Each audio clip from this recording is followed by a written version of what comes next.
Cara, tá complicadíssimo pro Corinthians. As chances do Corinthians fugir do rebaixamento é muito pequena.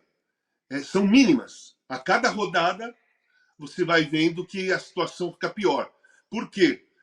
O Fluminense que está ali já passou e tem um jogo a menos. Cuiabá tem jogo a menos.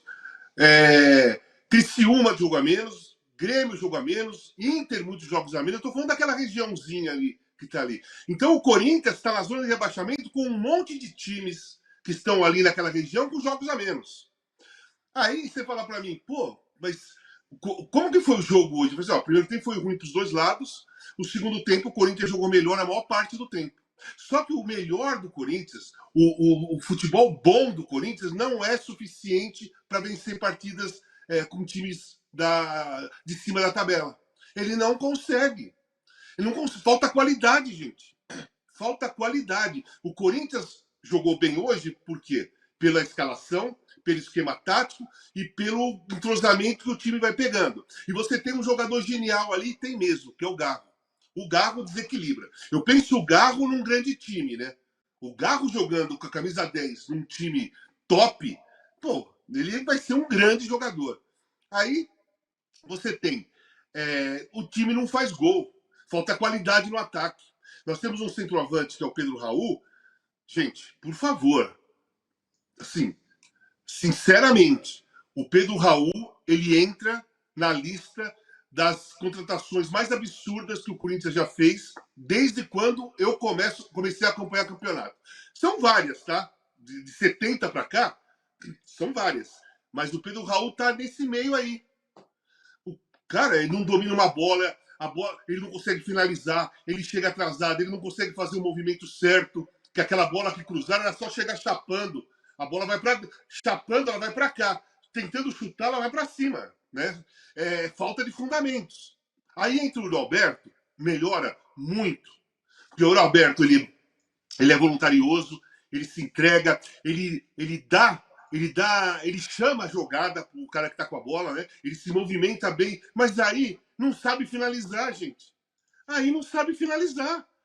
Não sabe finalizar, não sabe fazer o gol. O Corinthians tem um ataque que não sabe fazer gol. Um ataque que não sabe fazer gol, você não vai a lugar nenhum. Você não é campeão e você não se salva. Se você começar o campeonato bem, você fica no meio da tabela. Com um ataque que não sabe fazer gol. Né? Se você começar bem, você alcança o meio da tabela, você fica ali. Né? Vai um pouquinho para cima, um pouquinho para baixo. Agora, campeão com um ataque que não sabe fazer gol e fugir do rebaixamento com um ataque que não sabe fazer gol, não vai conseguir. O time do Corinthians é fraco ofensivamente. Não tem agressividade, ele é inofensivo. Porque o jogo de hoje, pela bola que foi o segundo tempo, o Corinthians tem que ter ganho o jogo. O Corinthians tem que ter feito 2 gols antes do Fortaleza fazer 1, porque teve possibilidade para isso, mas não tem qualidade para isso. Possibilidade tem, criação tem, por causa do Garro, muito criativo, mas não tem qualidade para fazer gol. Gente, eu nunca vi, tá? Assim, time do tamanho do Corinthians renovar a equipe, contratar um monte de jogadores de janeiro para cá e não contratar ninguém que saiba fazer gol. Quem analisa? Quem é o cara lá no Corinthians que vai olhar os jogadores que estão livres no mercado, ou que oferecem, ou que o Corinthians interessa, vai olhar e... Não número, gente. Sabe o que acontece? O Corinthians contrata jogador porque vem a estatística de números. Olha os números. Que número, cara? Você tem que ver o cara rolando, a bola rolando, o que o cara faz em campo. Eu acho que ninguém faz isso lá no Corinthians.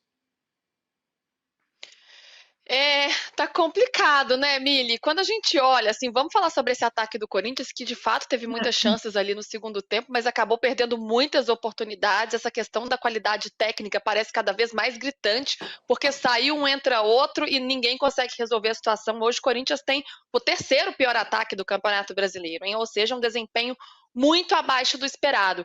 Mas, Mili, dá para apontar assim, o que mais te preocupa nesse Corinthians? E assim, pensando no torcedor, né?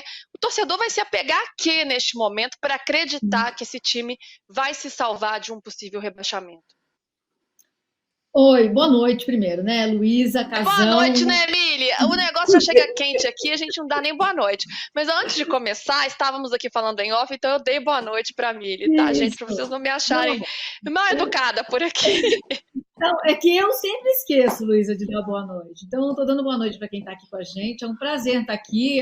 Essa dupla de ataque com Casão, com a Luísa distribuindo as bolas, é maravilhosa. Vamos lá. Hoje começou meio agressiva essa dupla. Mas olha, o torcedor e a torcedora do Corinthians que querem se apegar a alguma coisa, eu diria, olhem para o futebol feminino, que ainda está lá, ainda está vivo, ainda tem chance de levantar título esse ano. O masculino, a luta é para não cair, né? Tá vivo na Sul-Americana, mas a luta é para não cair. E do jeito que tá, vai ser uma luta árdua, muito difícil. Assim, o Corinthians hoje é um clube em ruínas, né? A ruína ética, a ruína moral, a ruína financeira, ruína de toda sorte, gente. Assim, o Corinthians não cair vai ser quase um milagre. E eu diria, gente, que nesse cenário em que o Corinthians está hoje, cair não é a maior tragédia que pode acontecer. O Corinthians virou um caso de polícia, gente. O Corinthians, hoje, é um caso de polícia. Para não dizer psiquiátrico, né? A editoria hoje é polícia e saúde mental. Então, acho que o Corinthians hoje jogou contra o Fortaleza nos limites da sua capacidade, jogou bem, né? É isso aí que o Corinthians pode fazer, mas não é páreo para o Fortaleza. Na nova geopolítica, o Fortaleza é mais poderoso do que o Corinthians. Travei? Não, minha voz continua indo. Tá bom. Tudo certo. Estamos te ouvindo. Mili? Acho que ela que não está nos ouvindo, hein? Agora, voltei. Estamos te ouvindo, Mili. Tá bom. Tá, então, na geopolítica, desculpa, gente, é culpa do Elon Musk, tá? Na geopolítica do futebol brasileiro, hoje, o Fortaleza é mais poderoso do que o Corinthians. E ficou claro, porque o Fortaleza não jogou bem. O Fortaleza, nos últimos 15 minutos de jogo, falou, vou ganhar isso aqui, porque para mim vale a liderança. E essa história é uma história linda de ser contada. O Castelão, lotado, 51 mil pessoas. Nossa, mas por que está travando, né? Que pena. Vou passar para o Casão enquanto eu resolvo aqui. Vocês estão me ouvindo, né? Estamos te ouvindo, Mili. A imagem travou de fato, mas a gente está te ouvindo. Você quer seguir? Bom, eu vou tocar para o Casão aqui, acho que a Mili deu um probleminha ali na conexão, depois a gente volta com a Mili. Ô Casão, a Mili estava falando sobre essa campanha do Fortaleza. Sim. E sobre esse desempenho, né, difícil do Corinthians. Vou falar um minutinho sobre o seu Fortaleza também, porque o Tito Ismael, que está aqui comentando com a gente, ele fala, Casa Grande, tem que elogiar o Fortaleza, que tem feito uma campanha muito boa. Inclusive você falava, né, Casão, que o Fortaleza não tem nenhum jogador convocado para a seleção brasileira, ou seja, é um time que de fato, obviamente, merece muitos elogios, tem feito um grande campeonato. Aliás, é um trabalho que não vem de hoje, né? Um trabalho ali muito sólido, muito estruturado já de alguns anos com o Vojvoda e vem colhendo esses frutos. Então, como que ele chama o rapaz que mandou a mensagem? Ismael. Tito Ismael. Então, Ismael, é assim, eu escrevi 2 colunas seguidas chamando atenção para o futebol do Fortaleza. Eu escrevi e gravei um vídeo essa semana na convocação do Dorival, exatamente falando que é absurdo o time líder do campeonato, na época era segundo colocado, com um jogo a menos, não tem ninguém na seleção. Tem do primeiro, tem do terceiro, tem do quarto, mas do segundo não tem. O Dorival, ele pulou o Fortaleza na hora das convocações. Sabe por que acontece isso? Porque os treinadores, Dorival, Tite, Diniz, Ramon Menezes e outros tantos, quando eles vão convocar, eles olham o Sul e o Sudeste. Eles não têm olhares para o Nordeste. Eles não, mesmo que um time do Nordeste seja lá em cima, primeiro lugar do campeonato, ganhando de todo mundo, eles não têm olhares para lá. Eles só olham para a região Sul, Sudeste e exterior, né? Sul, Sudeste e exterior. Não olham para o Nordeste. E nesse time do Fortaleza, tem jogadores, sim, que mereciam ser convocados para a seleção brasileira, até porque a seleção brasileira ela está em reformulação. Não tem aquele monte de craques que tinha antes. Então, você tem que ir nos jogadores que estão jogando bem. Você tem que ir nos times que estão lá em cima, né? Por que não o Fortaleza? Por que não o Fortaleza? Por exemplo, o João Ricardo, goleiro do Fortaleza. Focaria o João Ricardo entre os 3 jogadores, entre os 3 goleiros. Como não? Por que não, João Ricardo? Eu até escrevi no texto isso. Alisson, não. Por que não o João Ricardo? Por que não o João Ricardo? Sabe? O goleiro. Foi 1-0. As bolas as poucas bolas que foram no gol, ele defendeu, sai muito bem do gol.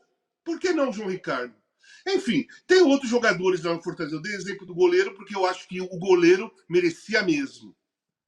O Fortaleza é o seguinte, não fez uma boa partida, né? O Corinthians jogou melhor no segundo tempo, mas é aquele negócio que a Mili tinha acabado de falar. É assim, o Corinthians teve 6, 7 chances antes do Fortaleza fazer o gol.